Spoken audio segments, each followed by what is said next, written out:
Hello guys, magandang araw at kumusta po kayong lahat? Pupunta nga pala kami ngayon sa Kananga dahil bibisitahin ko nga yung mga magulang ko. Pagkatapos, bago nga kami pupunta ng Kananga guys, ay pupunta na muna kami ng palengke at bibili na muna kami ng maiulam ng mga bata. Dahil nga hapon pa kasi kami uwi nga dito sa Ormoc guys, kailangan iwanan nga namin ng pagkain yung mga bata kasi mahirap na baka mapasma. Ay nako Diyos. Kaya ayan, pagkatapos namin nga doon sa palengke guys, ay umuwi kagad kami sa bahay at nilutuan ko na muna yung mga bata nga ng maulam nga nila. Pagkatapos, dumiretso naman kami nga dito sa Kananga. At pagdating nga namin dito sa Kananga guys, ay pumunta na muna kami dito nga sa palengke dahil bibilhan ko nga ng may ulam nga yung mga magulang ko. Sobrang namiss ko nga dito sa palengke guys, dito sa Kananga dahil ngayon lang ako ulit nga nakapunta nga dito sa palengke. Dati dito talaga kami bumibili, pero nung simula nung nalipat na nga kami sa Ormo, kaya hindi na nga ako nakakapalengke nga dito. Kaya ngayon lang talaga. Malaki na nga ang kaibahan nga dito sa Kananga guys. Sa noon, nung dito pa nga kami nakatira guys, yung asawa ko, yung ginagawa nga niya dito kapag wala nga siyang duty, kapag off niya, ay nagpuputput nga siya guys, o yan, nagsisikad nga siya ganyan. Para meron kaming pang ulam at pang baon ng mga bata nga sa eskwela dahil nga kinsinas na kasi yung sahod niya, kaya line niya kasi yun para meron pang baon yung mga bata. Pero nung nalipat na nga kami sa Ormoc, wala na kasing ganyan, wala nang sikad. Gusto nga sana niya guys, kapag off niya, magdadrive siya ng tricycle. Kaso nga lang, hindi pa nga siya sweeto nga dito sa mga sikot-sikot nga dito sa Ormoc guys, kaya hindi ko na siya pinapayagan kasi nga para naman makapahinga din siya kasi wala nang halos pahinga, kaya hindi ko na talaga siya pinapayagan. At ayan, pumunta kagad kami dito sa loob, dito sa nagbebenta ng mga karne at isda. At ayan guys, sobrang mahal nga ng mga isda. Konti lang yung binili namin guys kasi wala naman tayong maraming pera. Kaya ayan, pagkatapos namin bumili, pumunta kagad kami dito sa bahay nga nila mama. At bumili na nga rin kami ng yelo kasi sobrang init guys, masarap uminom nga ng malamig na tubig. At eto na nga, dumaan na nga kami dito sa daanan nila. Kapag hindi ka nga sanay dito dumaan guys, ayan, tagal mo talagang makaabot nga sa dulo. At ayan guys,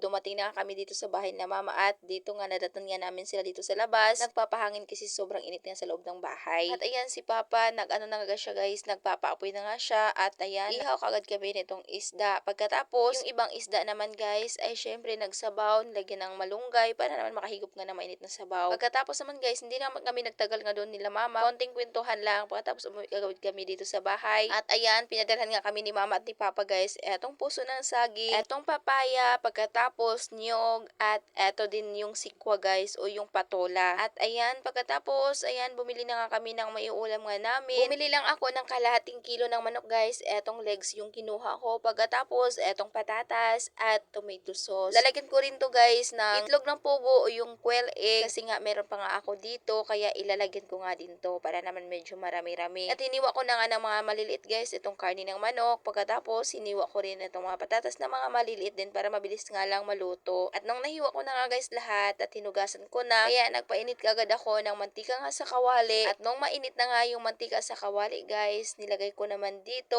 etong bawang at saka sibuyas. Sinabay ko na yung paglagay ko nga dito guys kasi nagmamadali na ako dahil nagugutom na nga rin ako. At pagkatapos nung nag-translucid na guys ay nilagay ko naman dito itong mga karne ng manok at gigisahin ko lang hanggang mag-brown nga siya guys at magisa nga talaga siya ng maigi. At ayan, tinakpan ko lang siya ng mga ilang minuto. Pagkatapos hindi ko pala na-on yung video. Ayan guys, lagyan ko pala yan guys ng tomato sauce. Pagkatapos konting ketchup at tinimplahan ko na kaagad yan ng pangpalasa. 4 cubes na chicken guys. Pagkatapos magic sarap at asin. Yan lang yung nilagay ko nga dyan na pangpalasa. Pagkatapos tinikman ko naman kung okay na nga yung lasa. Ang last ko nga nilagay dito guys ay etong itlog ng pugo. Hindi ko nga alam kung anong tawag nga dito sa luto ko. Basta sobrang sarap nga niya. At yan lang muna for today's video. Maraming salamat po sa inyong panonood. God bless!